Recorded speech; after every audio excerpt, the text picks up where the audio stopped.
Hey guys, welcome back. I'm Laura, I'm a hairstylist, and today I'm gonna teach you how to formulate your root smudge. A root smudge is a color that is applied at your root to blend your blonde, either highlights or solid blonde, into your natural color. And this produces a really lived-in soft grow out, and it minimizes the line. This is often applied directly after highlights or in between to extend the time between highlighting services. So a couple months ago, I made a video where I did a root smudge on my hair using a color depositing conditioner, which is completely semi-permanent. And I got a few questions as to why I was using that over a demi-permanent color. And I explained it a little bit in that video, but I want to further explain why you may want to use that instead of a demi-permanent like we're going to use today. So the main reason that I used a semi-permanent color in my last video is because this was just an in-between my blonding sessions, and I was still planning on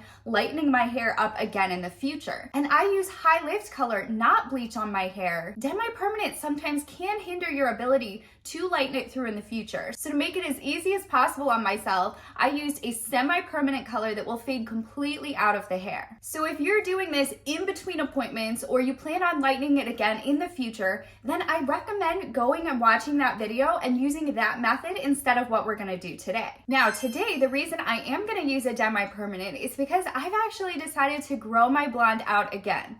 And we'll see how far I make it this time. Now, since I only have about 3/4 of an inch of regrowth, I am just gonna do a small root smudge or a root shadow just to blend this line a little bit and allow the blonde to grow down. So I wanna use something that's going to stick a little bit better just for this initial line. So that's why I'm going with a demi-permanent. Then as the color grows further down, I will likely switch back over to the semi-permanent like I did in this video above the last time I decided I was gonna grow my hair out. Now in Pravana, the color line that I use, the color I'm using is technically a permanent color, but when it's mixed with a 5 or 6 volume developer, it becomes a demi-like color.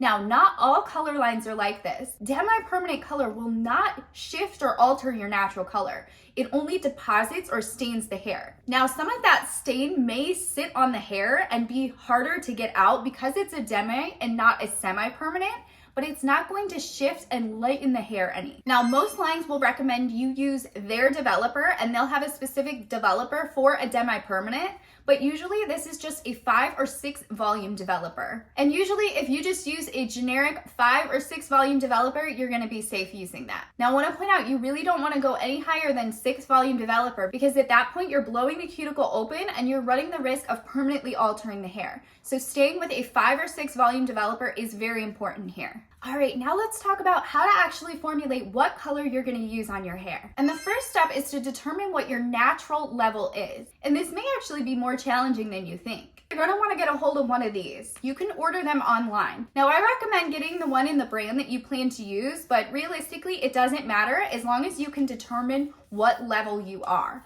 And I highly recommend taking a picture and looking at it in black and white. Now, what this does is it eliminates the shade or the tone, which can be extremely deceiving for determining what your natural color is. Ashy colors always look much darker than warmer colors, and the swatches normally have a warmer hint to them, and your natural color often has an ashier hint to it.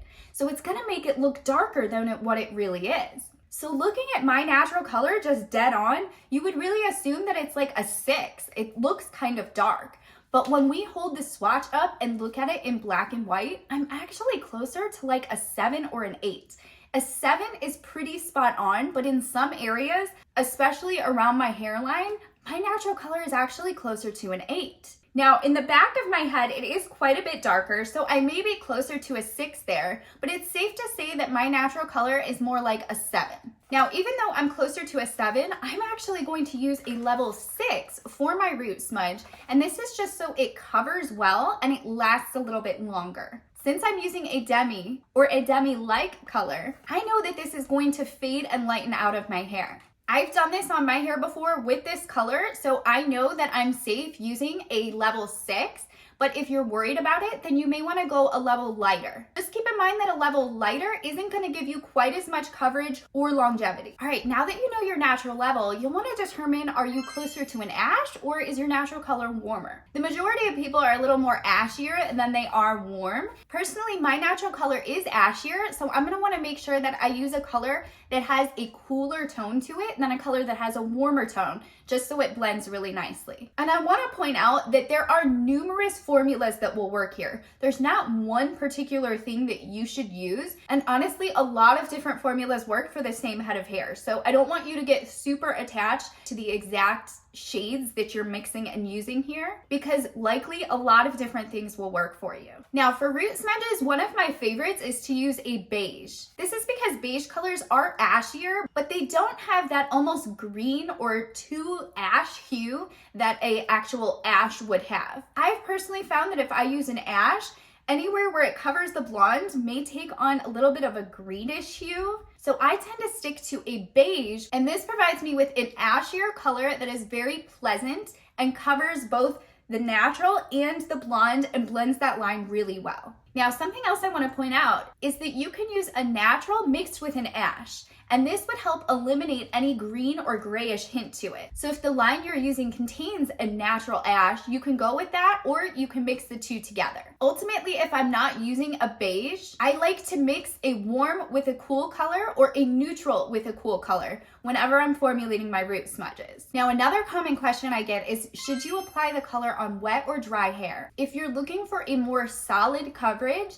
then you want to apply it to dry hair. But if you're okay with a little bit more of a translucent coverage, then apply it to wet hair because the water will dilute the color a little bit. If you're new at this, I recommend applying it on wet hair because it's a little bit more forgiving and easier to work with. All right, now that we've got all that out of the way, we know what we're using, we know why we're using it. Let's get started. All right, so as I mentioned, I am using Pravana 6.22. Technically, this is from their Chroma Soak Permanent line, but because I'm using it with a 6-volume developer, it is going to act like a demi-permanent. And I'm gonna go ahead and mix up 40 grams of this color. And we're gonna use their Zero Lift developer, which is their 1.5% or 6 volume. And Pravana is 1 to 1.5. So because we did 40 grams, we are going to do 60 grams of developer. All right, so I've wet my hair and I'm going to brush it out completely. Now, brushing your hair out completely is very important here because we are going to be doing some brushing once we have the color applied. And you really want to make sure that you don't have any tangles present because it's just going to make your life more difficult. Now, I'm not going to go too crazy in depth on the coloring process itself because this is very similar to a basic root color application, and I have made a video like that before. So if you need tips on a root color application, then I suggest watching this video linked above. And in this video, I'm just going to go over any specifics that are related to the root smudge. Now, if you'll notice, I am starting in the back, and there is a reason for this, and that is so that the color sits on the back longer, so it may process a little bit darker on the back of my head than it does in the front. And I'm also going to pull the color down a little bit further in the back than I do in the front. And this is just to keep the brightness around my face. Naturally, our hair is lighter around our face and darker in the back. And we want to mimic our natural hair color pattern as much as possible so that this is very natural and seamless looking. Now, rather than using my fingers to blend the color into the blonde, I'm actually just using a brush here. I'm not going to use my fingers to blend at all. Now, if my hair was dry, this would be a different story. This is one of the reasons why I like doing this on wet hair because it helps you to blend the color a lot easier. Just make sure that you're using a separate brush for hair that has already been colored than you're using on hair that hasn't been colored, because this could end up putting splotches in the not colored hair. Now, one thing I want to point out is that as you're applying your initial application, you want to make sure that you are pulling the color far enough down that it is covering some of the blonde. You don't want to only cover your natural here. You want to make sure that you're covering your natural as well as pulling it down slightly, and then you'll use your brush, or if you choose to, you can use your fingers to blend it together. But again, that's not totally necessary. Now, if you choose to tone your hair at the same time you're doing a root smudge, which is most commonly what we do when we're applying this immediately following highlights, you would apply your toner right on top of this. So after you brush the color down, you would then apply your toner and marry the two together. There is no need for double steps here. They can both be applied essentially at the same time. But for me personally, I'm not a fan of toning the hair if it doesn't need toned, and I prefer to just manage the tone with purple shampoo. Now, if you'll notice for the sides going to the front, I'm going to take vertical sections instead of diagonal from the top.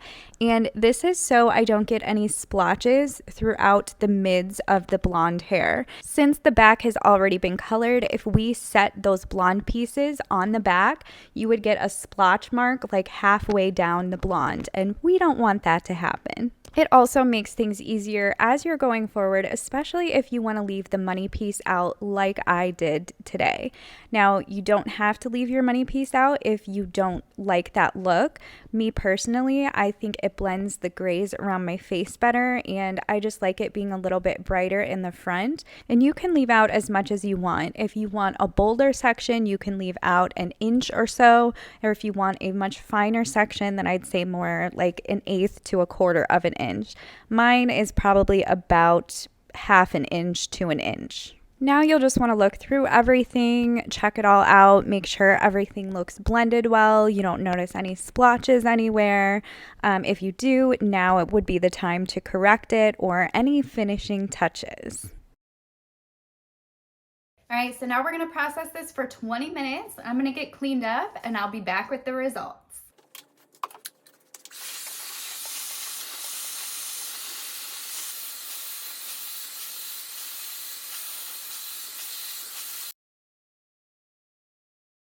All right guys, so I just got done blow drying it and I'm so happy with how it came out. Now I didn't want to curl it because I feel like curling the hair kind of blends imperfections, and I wanted you to see how well this blends out. So the front is a little bit brighter because I did not pull it through the money piece area and I just left that alone. But the rest is a little bit deeper and it really just married that line. All right guys, I hope this was helpful for you. Let me know if you have any questions about this technique in the comments below. And make sure you subscribe if you want to make every day a good hair day.